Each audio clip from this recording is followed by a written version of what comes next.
चला आज आपण नाचणीचे पौष्टिक लाडू कसे बनवायचे ते पाहूया. तर खडीसाखर मिक्सरमध्ये पहिल्यांदा बारीक करून घ्यायची आहे चांगली. त्याच्यानंतर ड्रायफ्रूट आपल्याला थोडेसे भाजून घ्यायचे. 1 मूठ काजू आणि 1 मूठ बदाम घेतलेले आहेत.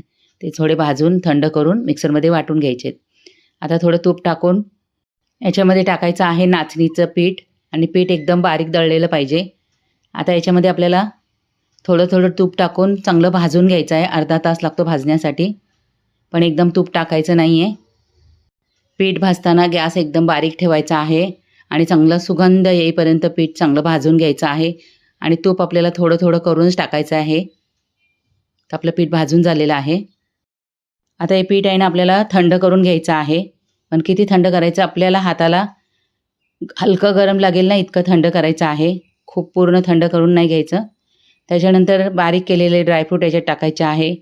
खडीसाखर टाकायची आहे. थोडी थोडी करून टाकायचे. त्याच्यानंतर वेलची पावडर टाकायची आहे.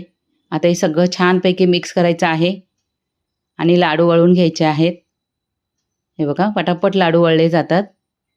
नाचणीचे फक्त पीठ भाजायलाच आपल्याला वेळ लागतो, बाकी मग लाडू बनवायला वेळ लागत नाही. तर पटापट लाडू आपले वळले जातात. याच्यावर काही लावण्याची गरज नाही आहे आणि साईज छोटीच ठेवायची लाडूची. असे पौष्टिक लाडू तुम्ही बनवून बघा. खडीसाखरच्या ऐवजी तुम्ही साखरसुद्धा वापरू शकता, पण खडीसाखर घशासाठी चांगली आहे म्हणून खडीसाखर वापरा.